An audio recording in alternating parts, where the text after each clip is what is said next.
बहुत समय की पहले की बात है। एक बार श्री नारद जी पृथ्वी का भ्रमण करने के लिए आए, तो यहाँ पे इन्होंने बहुत विचित्र बात देखी, बहुत ही कॉमन बात देखी कि लोग जो हैं आपस में लड़ झगड़ रहे हैं, कुटुंब जो हैं आपस में टूट रहे हैं, लोग व्यसनी हो गए हैं और बुरे कार्यों में लगे रहते हैं। भक्ति के लोग बहुत ही कम लोग दिखे और सज्जनों की सेवा करने वाले बहुत कम लोग दिखे। ऐसे में श्री नारद जी बहुत व्यथित हो गए। उन्होंने कहा कि मृत्युलोक का हाल कितना बुरा है। अब वो अपनी व्यथा का समाधान ढूंढने के लिए श्री शिव जी के पास जाते हैं। इसी पर आधारित ये वीडियो है कि जो अधर्मी लोग होते हैं वो सुखी क्यों रहते हैं और जो धर्मी लोग होते हैं, धर्म का कार्य करते रहते हैं, वो हमेशा दुख के भागी होते हैं। दोस्तों, जानकारी अच्छी लगे तो आप चैनल सब्सक्राइब करिएगा। मेजर टिप्स सिंगम चैनल में आपका स्वागत है। दोस्तों, श्री शिव जी की कथा को पूरा सुनना चाहिए। श्री शिव जी की कथा को काफ़ी आधी अधूरी नहीं सुनना चाहिए। श्री शिव जी की कथा सुनने से मनुष्य के मन में भक्ति के भाव प्रफुल्लित होते हैं और वो जो काम क्रोध लोभ जैसे विकार होते हैं उनसे वो दूर रहता है। इसलिए श्री शिव जी की कथा को पूरी सुननी चाहिए। दोस्तों, श्री नारद जी जब काफ़ी व्यथित हो गए, जब यहाँ पृथ्वी लोक पे उन्होंने देखा कि धर्म के जो लोग हैं, धर्म के मार्ग पर चलते रहते हैं, वो हमेशा दुखी रहते हैं और दुख जीवन व्यतीत करते हैं। इसी के उल्टे जो अधर्मी लोग होते हैं, व्यवसायी होते हैं, व्यसनी होते हैं, वो हमेशा सुख का भोग करते हैं। और ये समस्या यहाँ के लोगों में, मृत्युलोक के लोगों में बहुत ही कॉमन देखी उन्होंने। तब ये चीज़ उन्होंने प्रण किया कि हम श्री शिव जी से इसका समाधान पूछेंगे। अब वो श्री शिव जी अपनी साधना में लीन थे। अब श्री नारद जी श्री शिव जी के पास पहुँचे और उन्होंने श्री शिव जी को प्रणाम किया और कहा, हे नाथ, आप मुझे मेरे प्रश्नों का उत्तर दीजिए, क्योंकि मैं मृत्युलोक से जब चला तो वहाँ पर मैंने देखा कि जो अधर्मी लोग होते हैं काफ़ी ज़्यादा सुखी रहते हैं और धर्मी लोग होते हैं हमेशा दुख के भागी होते हैं। ऐसा सुनकर श्री शिव जी मुस्कुराए और बोले, हे मुनिवर, आपको अपने प्रश्न का उत्तर मैं ज़रूर दूंगा और आप मेरी कथा को बहुत ध्यान से सुनिएगा और इस समस्या का जो समाधान है वो मैं कथा के माध्यम से दूंगा। ऐसे में श्री शिव जी कहते हैं कि बहुत पहले की बात है कि एक आश्रम हुआ करता था, उसमें एक ऋषि रहते थे। उन ऋषि के दो शिष्य थे। एक शिष्य बहुत ही आस्तिक था और दूसरा शिष्य बहुत ही नास्तिक था। जो नास्तिक शिष्य था वो कभी शिवालय नहीं जाता था, कभी जो है धर्म के कार्य नहीं करता था, कभी उसके अंदर दया नहीं आती थी, जीवों पर दया नहीं करता था और ना तो माता पिता की सेवा करता था, ना तो गुरु की सेवा करता था। और वो हमेशा वैश्यालयों में जाता रहता था, मदिरा का सेवन करता था और उसको किसी दुनिया से कोई मतलब नहीं थी, केवल वो अपनी परवाह करता था। इसी के विपरीत जो आस्तिक शिष्य था वो काफ़ी धर्मी था और लोगों की सेवा करता था, शिवालय जाता था और पूजा पाठ करने में ध्यान लगता था। सबसे बड़ी चीज़ थी वो सज्जनों की सेवा करता था और जो भक्त लोग होते थे उनकी सेवा करने में उसको बहुत ही गर्व महसूस होता था। दोनों एक ही आश्रम में रहते थे, एक ही, लेकिन उनकी सोच बिल्कुल अलग अलग थी। हुआ यूँ कि एक बार की बात है कि आस्तिक शिष्य कहीं जा रहा था और उसके पैर में बहुत भयंकर कांटा चुभ गया, जिससे कि उसका पैर चोटिल हो गया। ठीक उसी दिन की बात है जब नास्तिक शिष्य भी जा रहा था और नास्तिक शिष्य ने देखा कि एक पोटली पड़ी हुई है। उसने उस पोटली को उठाया तो उसमें सोने के सिक्के थे।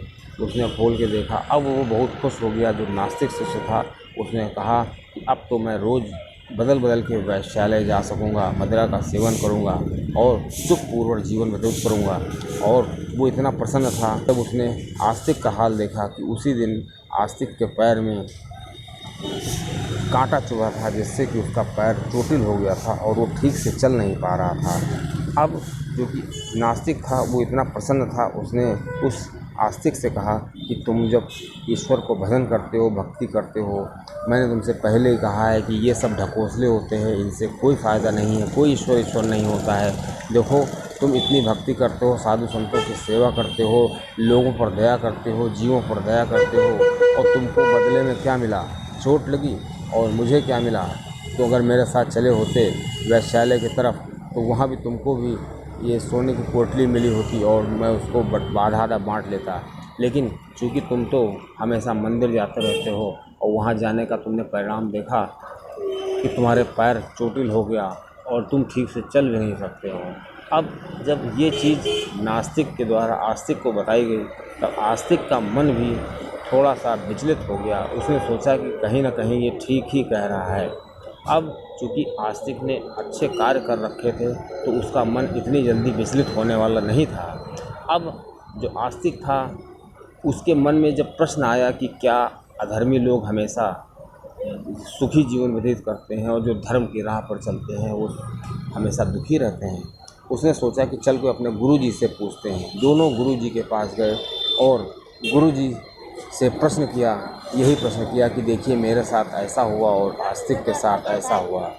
अब गुरुजी ने जब प्रश्न सुने, उनकी समस्याएं सुनी आस्तिक की, तो गुरुजी मुस्कुराए। गुरुजी ने कहा, ये धरती लोक का जो है, इसकी ये बहुत ही एक उभयनिष्ठ समस्या है कि लोगों के मन में हमेशा ये भाव रहते हैं कि फला व्यक्ति जो है हमेशा बुरे कार्य किया, जीवन भर उसने बुरे कार्य किया और अनाप शनाप पैसा कमाया उसने, लेकिन वो हमेशा पूरी जीवन सुखी रहा।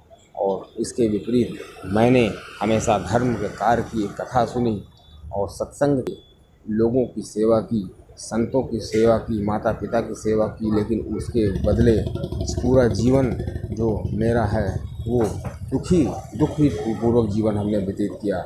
गुरुजी ने कहा, ये बहुत ही कॉमन समस्या है, लेकिन ऐसा नहीं है।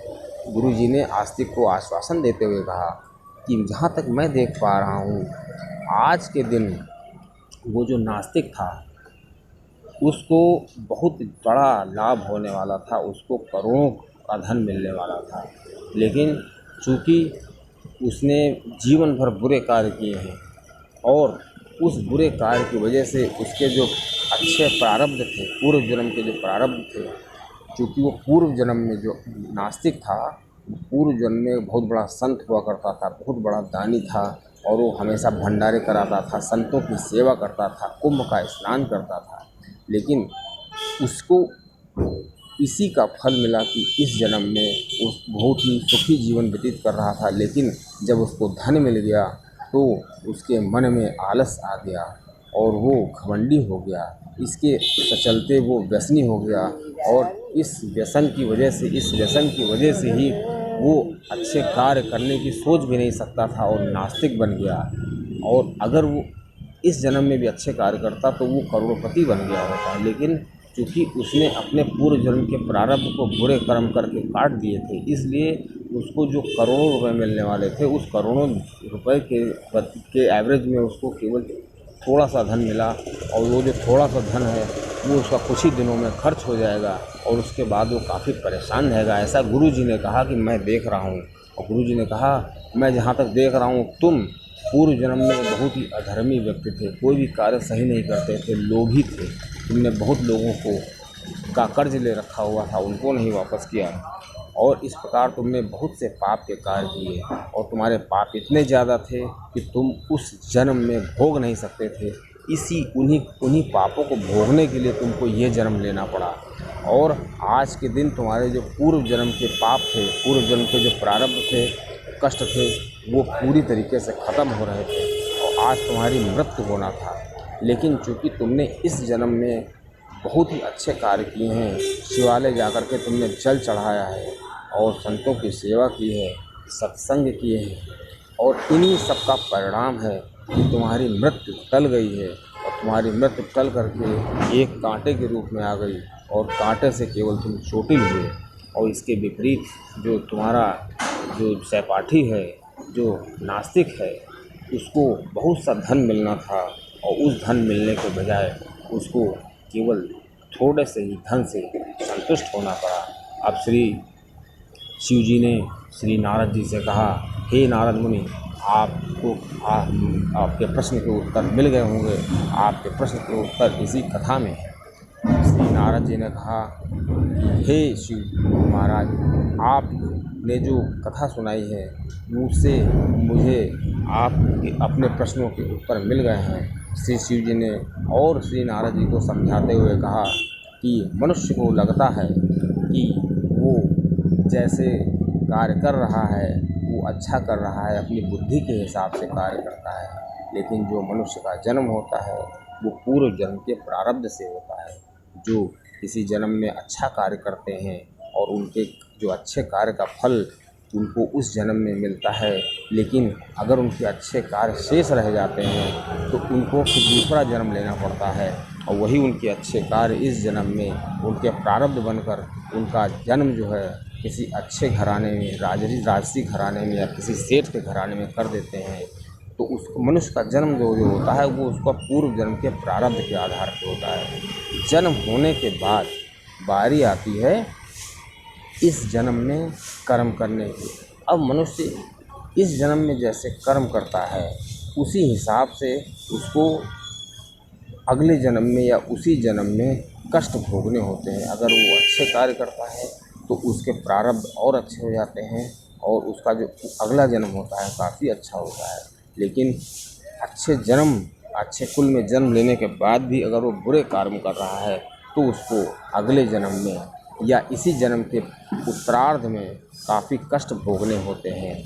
और जो दुखी व्यक्ति होता है जिसने पूर्व जन्म में बहुत से बुरे कार्य किए हैं, क्योंकि उसके जो बुरे कार्य थे वो उस जन्म में नहीं भोग पाया, इसलिए उसको इस जन्म में उसको भोगना होता है। लेकिन वो इस जन्म में अगर अच्छे कार्य करता है तो उसका जो इस जन्म का जो उत्तरार्ध होता है काफ़ी। श्री शिव जी का कहना है कि हमेशा अच्छे कार्य करने चाहिए मनुष्य को, और अपना जो अगला जन्म है उसको बहुत ही सुंदर बनाना चाहिए, क्योंकि हम इन कष्टों को अपने जन्म कहाँ पे हो रहा है उसको तो नहीं रोक सकते हैं, लेकिन इस जन्म में अच्छे कार्य करके अपने अगले जन्म को या इस जन्म के उत्तरार्ध को सुंदर बना सकते हैं। और अपने कर्मों को अच्छा करने का एक ही तरीका है कि ईश्वर में ध्यान करना, ईश्वर में लगन और सत्संग करना, संतों की सेवा करना, माता पिता की सेवा करना। जो इस तरह के कार्य होते हैं इससे मनुष्य जो होता है अपने कर्मों को अच्छा करके प्रारब्ध सुचारू रूप से